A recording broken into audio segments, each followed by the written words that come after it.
హైదరాబాద్లోని గోల్కొండ పరిసరాల్లో చిరుత కలకలం కొనసాగుతోంది. రంగారెడ్డి రిజర్వ్ ఫారెస్ట్ ప్రాంతంలో చిరుతల సంచారం ఉందని, హైదరాబాద్ అటవీ ప్రాంతంలో చిరుత కదలికలు మాత్రం తొలిసారి అని చెప్తున్నారు అటవీ శాఖ అధికారులు. గోల్కొండ ఏరియాలో మొన్న చిరుత కదలికలు రికార్డ్ అయ్యాయని చెప్పారు.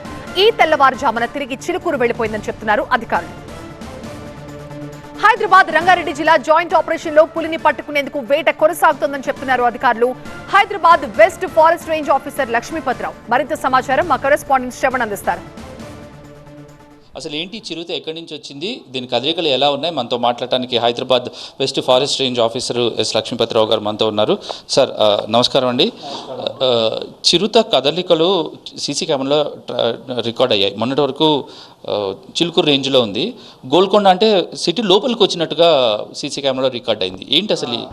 గోల్కొండ ఆర్టిల్లరీ సెంటర్ దగ్గర అంత ఓపెన్ ఫారెస్ట్ ఉంటుంది కాబట్టి పక్కకి ఆనుకొనే ఉంటుందండి. మనకు అది ఆనుకొని ఉండే ఏరియా కాబట్టి అందులో నుంచి ఇందులోకి ఇందులోకి వచ్చింది. కానీ నైట్ 12 o'clockకి మళ్ళీ అది అగైన్ చిలుకూరు వెళ్ళిపోయింది మా దగ్గర ఉన్న ట్రాప్స్ ప్రకారం. సార్ అంటే చిరుత సంచారం అనే వార్తలు వింటూ ఉంటాము. హైదరాబాద్ పరిసర ప్రాంతాల్లో చాలా చోట్ల కూడా చిరుతల గతంలో చూసుకుంటే తిరిగిన కదలికలు ఉన్నాయి, ఉన్నాయి, మళ్ళీ లోపలికి ఫారెస్ట్లోకి వెళ్ళిపోయినా ఉన్నాయి. ఈ గోల్కొండ ఈ మిలిటరీ ఏరియాలోకి రావడం అనేది సిటీ లోపలికి ఫస్ట్ టైం, ఇంత దగ్గరికి రావడం అనేది ఫస్ట్ టైం అనుకోవచ్చా? అంటే ఫస్ట్ టైం అండి ఇట్లా రావడం అనేది. ఇదివరకు కూడా వచ్చినాయి కానీ కాకపోతే ఇక్కడ దాకా రాలేదు. చిలుకూరు వరకు అక్కడ దాకా వచ్చి వెళ్ళిపోయినాయి, శంషాబాద్ అటువైపు వచ్చి. ఇదైతే ఫస్ట్ టైం మనకు మన ఏరియాకి రావడం అయితే ఫస్ట్ టైము. మనకు దాని నుంచి ఏం కంగారు ఏం లేదు. ఎవరు కూడా కంగారు పడద్దు. ఒకవేళ కనిపించినా కానీ ఇక్కడైతే ఏం లేదు ప్రస్తుతానికి. రంగారెడ్డిలోకి వెళ్ళిపోయింది, మళ్ళీ చిలుకూరులోకి వెళ్ళిపోయింది. నైట్ మాకు 12:30 మేము నిరంతరం వాటి మీద నిఘా 2 జిల్లాల వాళ్ళం స్టాఫ్ మేము రాత్రి డ్యూటీలు అవన్నీ వేసి అంతా తిరుగుతూ ఉన్నారు. మీకు ఎప్పటికప్పుడు మాకు ఇన్ఫర్మేషన్ వచ్చేది మాకు తెలిసిపోతూ ఉంటుంది. అయితే ఇక్కడ ఒక చిన్న విషయం సార్ సీసీ కెమెరాలో చిక్కుతుంది, ట్రాప్ కెమెరాలు పెట్టిన వాటిలో కదలికలు దొరుకుతున్నాయి కానీ ట్రాప్ బోన్లలోకి మాత్రం చిక్కట్లేదు. అంటే ఆ పులిని ఎట్లా మనం ఎనలైజ్ చేయాలి, దానికి ఆహారం ఎక్కడ దొరుకుతుంది, ఎక్కడ కూడా జంతువును మనుషులపై దాడి చేసిన సిచ్యువేషన్స్ లేవు, జంతువులపై దాడి చేసిన రికార్డ్స్ కూడా ఎక్కడ కూడా ఎవిడెన్స్లు ఏం లేవు. సో దానికి ఆహారం ఎక్కడ ఉంటుంది, దాని కదలికలను చూస్తే మీకు ఏమనిపిస్తుంది?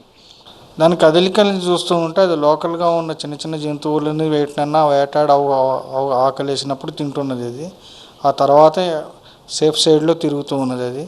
ట్రాప్స్లలో మనం పెట్టిన ట్రాప్స్ దగ్గరికి రాకపోవటం అనేది అది మనం చెప్పలేము. అది ఒక్కొక్కసారి వస్తుంది, ఒక్కొక్కసారి రాలేదు. అది ఎటైనా మూవ్ కావచ్చు అది. సో మనం పెట్టిన ట్రాప్స్ కరెక్ట్గా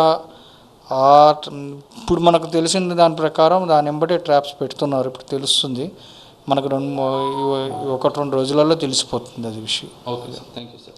సో ఇది ఓవరాల్గా పరిస్థితి. బహుశా గుల్బర్గా అటవీ ప్రాంతం నుంచి వికారాబాద్, అటు నుంచి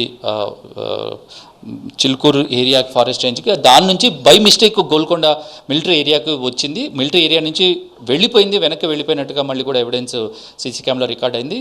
భయపడాల్సిన పరిస్థితి ఎట్టి పరిస్థితులు లేదు. ఖచ్చితంగా జాగ్రత్తగా ఉండాలి. వీళ్ళంత తొందరలో చిరుతను పట్టుకుంటామని Hyderabad west forest range officers అయితే టీవీ 9తో చెప్తున్నారు. విత్ కెమెరా పర్సన్ యూసుఫ్తో, శ్రవణ్, టీవీ 9 హైదరాబాద్.